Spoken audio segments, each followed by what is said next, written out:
October 1944, the Vosges Mountains, northeastern France. Rain falls in sheets through dense pine forest. Fog clings to ridgelines so thick that men lose sight of the soldier 3 feet ahead of them. The temperature hovers near freezing, and it has not stopped raining for days. Mud swallows boots to the ankle. Trees, shredded by artillery, splinter into wooden shrapnel that wounds as often as steel does. Here, in this cold and broken terrain, a German defensive line has held for weeks against repeated Allied attempts to break through. The forest favors the defender. Visibility is measured in meters. Armor cannot maneuver. Every ridge is a fortress, every draw a kill zone. And into this terrain marches a regiment of American soldiers whose faces, to the German defenders on the ridge above them, would have been unfamiliar in an American uniform. The 442nd Regimental Combat Team, composed almost entirely of Nisei second-generation Japanese Americans, many of whom had volunteered for service, while their own families remained confined in United States government incarceration camps. Within days, this regiment would be ordered to do what other Allied units had not been able to do: break the German line, take the town of Briars, and then push forward into the forest to rescue over 200 trapped American soldiers from the 36th Infantry Division, a unit that would become known to history as the Lost Battalion. By the time the fighting ended, the 442nd had suffered casualties far exceeding the number of men it rescued. It had also cemented a reputation among German forces in the sector as an unusually aggressive, disciplined, and relentless fighting force, one that did not withdraw from prepared positions and that closed with the enemy at close range, again and again, regardless of cost. This is the documented story of how that reputation was earned. To understand the Vosges campaign, it is necessary to understand both the military situation in the autumn of 1944 and the extraordinary political situation of the men who fought it. By September 1944, Allied forces had landed in southern France as part of Operation Dragoon and were driving north and east to link up with forces that had broken out of Normandy. The U.S. 7th Army, advancing through the Rhône Valley, reached the western edge of the Vosges Mountains by early October. The Vosges Range, running roughly north to south along the border of Alsace-Lorraine, formed a natural defensive barrier protecting the approaches to Germany itself. German Army Group G had fallen back into these mountains and was under direct order to hold the line, buying time for the Reich to reorganize its defenses along the Rhine. The terrain itself was the primary obstacle. The Vosges are not high mountains by global standards. Peaks rarely exceed 1,400 meters, but they are densely forested, cut by narrow valleys, and in October 1944 experienced some of the heaviest rainfall recorded in the region in decades. Roads turned to mud. Streams swelled and flooded low ground. Fog settled into the valleys for days at a time. Tanks and other armored vehicles, the backbone of American offensive doctrine in open terrain, could barely operate off the narrow forest roads, and those roads were heavily mined and covered by German machine gun positions and pre-registered artillery. This was terrain that neutralized American technological and firepower advantages and reduced combat to the infantry rifleman, the machine gun, the mortar, and the grenade, fought at close range, tree line to tree line, foxhole to foxhole. The 442nd Regimental Combat Team arrived in this theater after having already fought a brutal campaign in Italy. It had been formed in 1943 as a segregated army unit composed of Japanese-American soldiers, most from Hawaii and the mainland United States, and had first seen combat in Italy in the summer of 1944, fighting through the Ro-Marno campaign. In September 1944, the unit was transferred to France to join the 7th Army's push through the Vosges, arriving directly into one of the most difficult fighting environments of the entire European campaign. Several documented figures are central to understanding this campaign. Colonel Charles W. Pence commanded the 442nd Regimental Combat Team during the Vosges campaign. Under his command, the regiment carried out the assaults on Briars and the subsequent advance to relieve the Lost Battalion.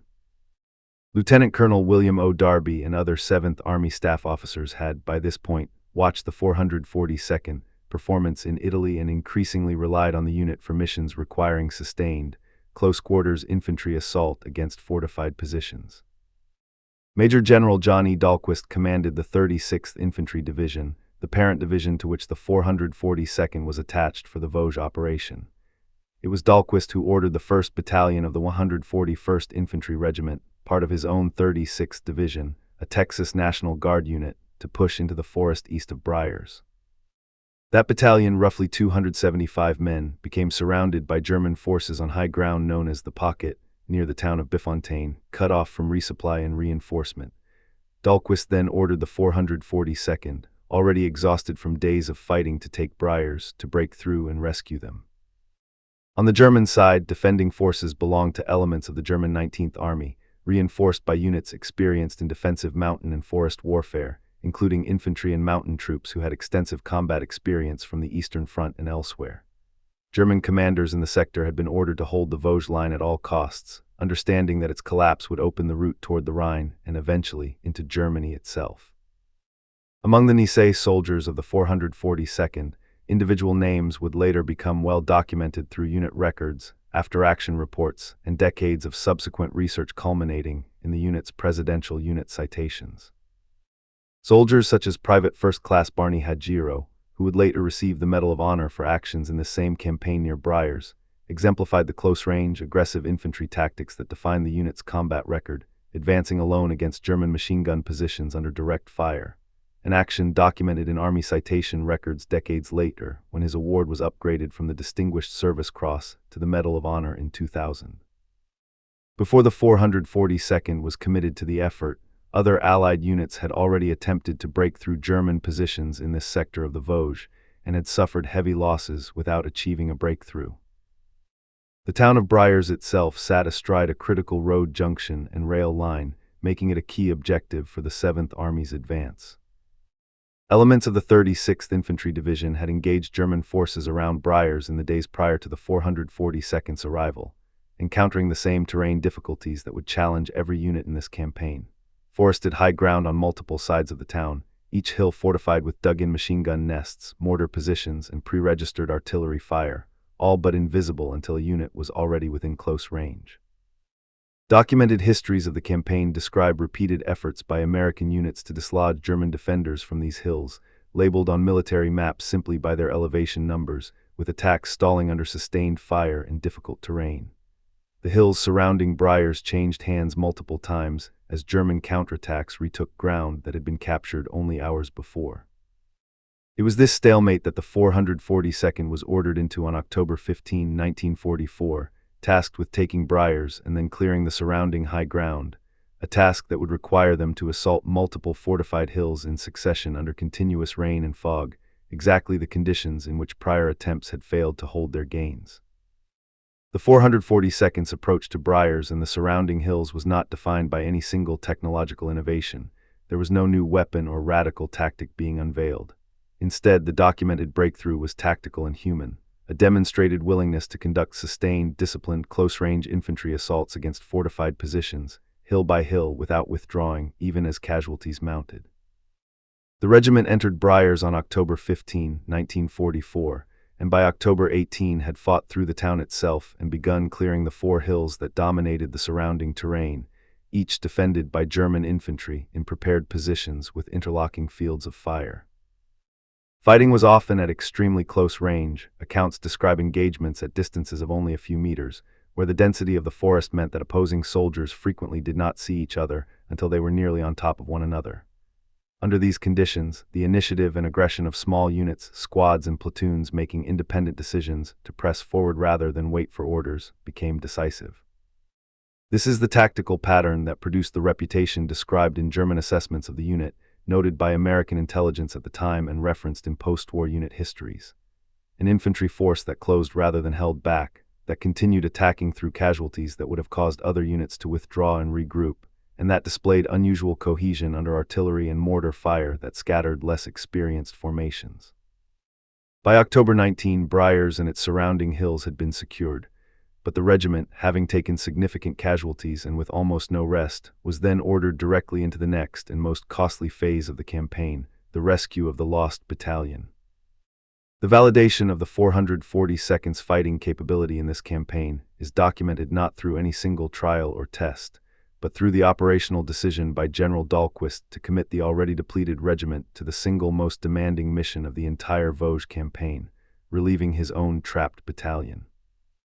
On October 24, 1944, the 1st Battalion of the 141st Infantry Regiment, approximately 275 men, had pushed into the forest east of Bifontaine and been cut off by German forces, surrounded on high ground with dwindling ammunition, food, and medical supplies. Attempts by other units to break through to them had failed. Aerial resupply drops attempted by the Army Air Forces were only partially successful due to the dense forest canopy and poor visibility, with many supply bundles falling into German-held territory or hanging up in treetops out of reach. The 442nd, still recovering from the Briers fighting, was ordered to advance through the same difficult terrain and break the German encirclement. The advance took place over 5 days, from October 26 to October 30, 1944, through forests so dense that units frequently could not see adjacent squads, against German positions reinforced with machine guns, mortars, and artillery pre-registered on the approaches. Documented accounts of this advance describe repeated frontal assaults directly into German machine gun fire, at a rate of advance often measured in only a few hundred meters per day, with individual companies of the 442nd reduced to a fraction of their original strength. On October 30, 1944, elements of the 442nd's 3rd Battalion, alongside the 100th Infantry Battalion, itself composed of Japanese-American soldiers from Hawaii and formerly attached to the 442nd, broke through and reached the surrounded battalion, ending the 6-day siege. The cost of this rescue is one of the most heavily documented statistics of the entire campaign. The 442nd suffered over 800 casualties, by most documented Army accounts, in the course of rescuing roughly 211 surviving members of the lost battalion, a casualty ratio that has been cited repeatedly in subsequent military histories as evidence of the extraordinary intensity of the fighting. The Vosges campaign was not an isolated engagement. It formed part of the broader Allied advance through eastern France toward the German border, and the 442nd's actions in the campaign had consequences that extended well beyond the immediate rescue. Following the relief of the lost battalion, the depleted regiment was ordered to continue offensive operations in the surrounding hills for several more days, before finally being pulled from the line in November 1944 for rest and reconstitution, by which point several companies were operating at a fraction of authorized strength. The regiment's actions in this campaign, combined with its earlier record in Italy, contributed to growing reliance by 7th Army commanders on the 442nd for difficult assault missions throughout the remainder of the war. After a period of rest, the unit would return to combat in Italy in 1945, participating in the breaking of the Gothic Line, the last major German defensive position in northern Italy in the final months of the European War. The town of Briers itself formally recognized the role of the 442nd in its liberation. Documented post-war accounts describe the town's population honoring the regiment for decades afterward, and Briers maintains ongoing memorial ties to the unit and to veterans' descendants to this day, including monuments dedicated specifically to the 442nd's role in the town's liberation. The military impact of the Vosges campaign and the rescue of the lost battalion specifically extended into several domains: operational, political, and social. Operationally, the capture of Briers and the clearing of German positions in this sector of the Vosges contributed directly to the 7th Army's continued advance toward the Rhine, removing a key defensive position that had anchored German resistance in the region. Politically and socially, the significance of the 442nd's performance cannot be separated from the circumstances under which its soldiers had volunteered. At the time of this campaign, the United States government had forcibly relocated and incarcerated over 110,000 Japanese Americans, the majority of them United States citizens, in remote camps under the authority of Executive Order 9066, signed in February 1942.